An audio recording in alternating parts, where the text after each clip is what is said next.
1941년 10월에서 11월 사이에 남중국 전선을 시찰, 순시하고 있는 사진이라고 생각이 됩니다.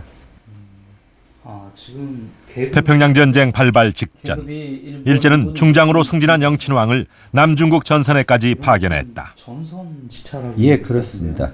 남중국 전선을 시찰하고 있는 사진입니다.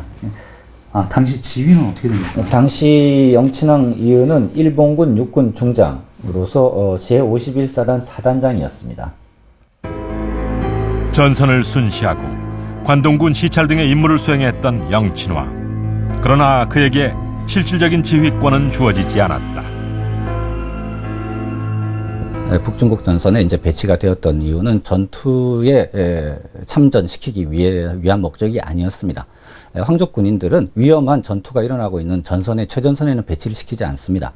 시키지 않고 이들이 이제 점령한 지역, 치안을 확보하기 위해서 점령하고 있는 지역에 가서 주로 이제 황족 군인으로서 그쪽 지역을 순찰하고 순시하고 거기에 있는 일본군 부대를 방문해서 일본군 군인들을 격려하고 하는 그런 어떤 전쟁 수행에 있어서 이들을 이제 응원하고 격려하는 그런 역할을 했다라고 할 수 있습니다.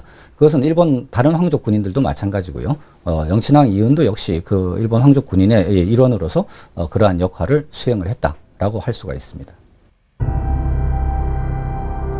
이후 태평양 전쟁을 일으킨 일제는 영친왕을 내세워 조선 청년들의 참전 의식을 고취시키고 조선인 징병의 합당성을 선전하는 데 이용했다.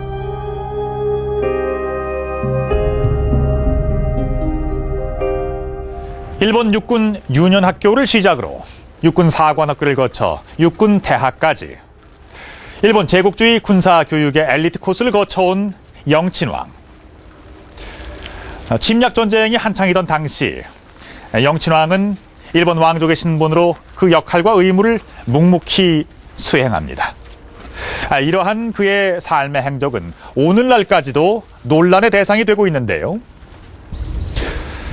자신의 삶에서 그 어떤 선택도 할 수 없었듯 어떤 비난에도 말을 아꼈던 침묵의 황태자. 그는 과연 어떤 생각을 갖고 살았던 걸까요?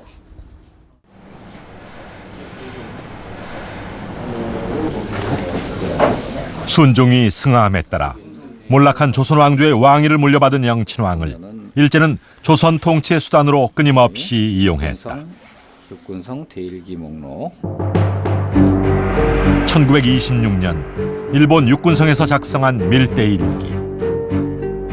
당시 조선 총독이 육군 대신에게 급하게 보낸 비밀 전문에 따르면 순종 승하 후 온갖 유언비어가 나돌며 조선의 민심이 흉흉해지자 이에 불안을 느낀 조선 총독이 영친왕의 근무지를 당분간 조선군 사령부로 옮겨줄 것을 요청하고 있다.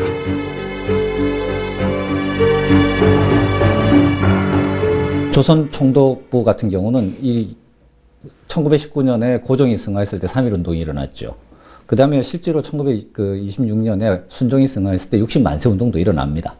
그러니까 그 즈음이니까 60만세 운동이 일어나기 직전이니까 그런 민중들의 소요, 그 순종이 승한 것 자체보다는 순종의 승하 등을 계기로 해서 조선 민중들이 일제 통치에 불만을 느끼고 있다.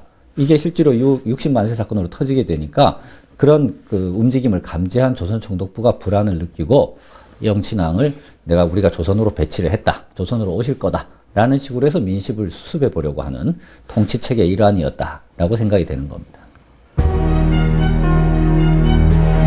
그러나 망국의 황태자 영친왕에게는 불안한 조선 민심을 수습할 기회조차 주어지지 않았다. 일본이 전쟁을 확대해 가던 시기, 일본 군국주의 야욕의 희생양으로 끊임없이 이용될 뿐이었다.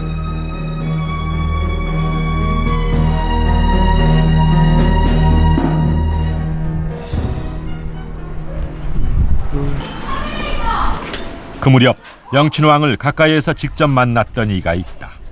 안녕하세요. 어서 오세요. 예, 강윤복 선생님이세요? 예, 접니다. 예, 안녕하세요. 어서 오세요. 예, KBS 역사 스페셜. 예. 1943년 일본 도쿄를 방문한 조선 악극단은 영춘왕 저택을 찾아가 위문 공연을 가졌다. 몇 살 정도? 내가 한 18? 이게 몇 년도쯤 됩니까? 당시 강윤복 씨는 조선악극단 소속 무용연습단원이었다. 여기 때 공연 끝나고 당대 최고의 스타들로 구성된 조선악극단은 일본에서도 인기가 높아 전국 순회 공연을 다녔다. 이거요. 저 영친한 미국의 부인이신 저 이방자 여사. 자택을 방문한 조선악극단의 노래를 듣던 영친왕이 이내 눈물을 흘렸다고 한다. 김정구 씨가 그 낙화유수라는 그 노래를 부르셨어요. 부르니까 거기서 얼굴을 갖다가 이렇게 수그리시더라고. 수그리시더니 그 다음에는 이렇게 옆으로 이렇게 오시더니 막 눈물을 흘리시더라고요. 예. 그러니까 이제 그 우리 옆에 다 이렇게 구경하고 있었거든요. 있었는데 그 사람들도 전부 그냥 다 눈물이 그냥 고인 사람도 있고 흐르는 사람도 있고 그냥. 근데 이제 영친왕께서는 이제 가슴이 벅차는지 상당히 좀 흥분한 그런 표정도 가지고 계셨고 또 얼굴도 좀 좋지 않은 그런 표정을 가지고 계셨어요. 그러니까 그 옆에 이제 그 부인 이방자 여사님께서 이제 같이 이렇게 손목을 이렇게 꼭 쥐고 그렇게 하는 그렇게 했어요. 네.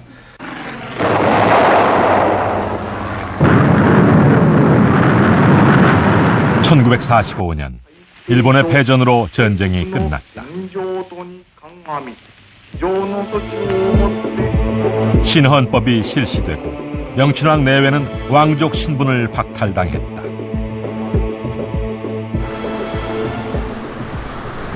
도쿄 중심부에 자리한 최고급 호텔. 영친왕이 결혼 후 살았던 저택이다.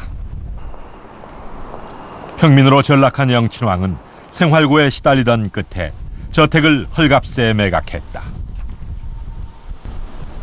영친왕의 거실이 있던 2층은 현재는 고급 프랑스 식당이 됐다. だから日本側についてたっていうことで韓国の戦後のね政治が全然李王家の面倒を見ようとしなかったと。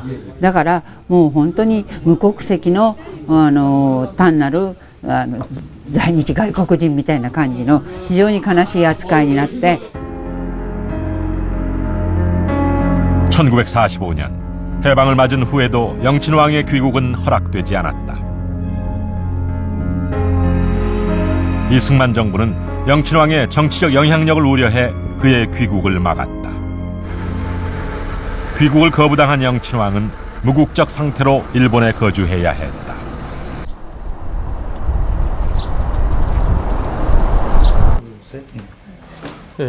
아리랑 관련 자료들을 전시하고 있는 정선의 한 박물관에서 당시 영친왕이 남긴 기록을 찾을 수 있었다. 음악과 미술의 조예가 깊었던 것으로 알려진 영친왕. 그는 한국전쟁 당시 한국에 주둔한 유엔군을 위해 한국어 교본을 직접 저술했다.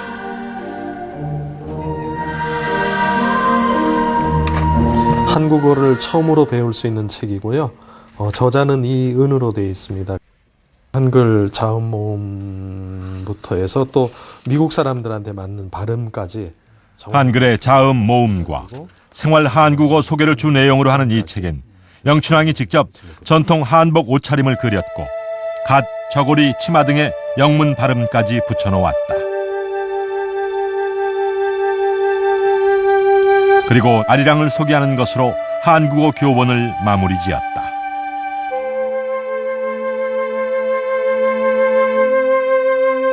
예전에 1950년대에 한국전쟁에 참전했던 미국군 또 미군들 또 유엔군들이 이 아리랑이라고 하는 노래를 잘 불렀고 또 굉장히 감동을 받았다는 얘기는 들었는데 어떤 경로로 배우게 되었는가라는 거에 대해서는 뭐 한두 가지 밖에는 알지 못했습니다. 그런데 한국어를 배우면서 아리랑을 배울 수가 있었고 이 책에 이 아리랑이 담겼다는 거는 아마 그 영친왕께서도 이 아리랑에 대한 감동을 가지고 있었고 그것을 또 이 책에 담아내고자 했던 의지가 담기지 않았나 그렇게 볼 수가 있습니다.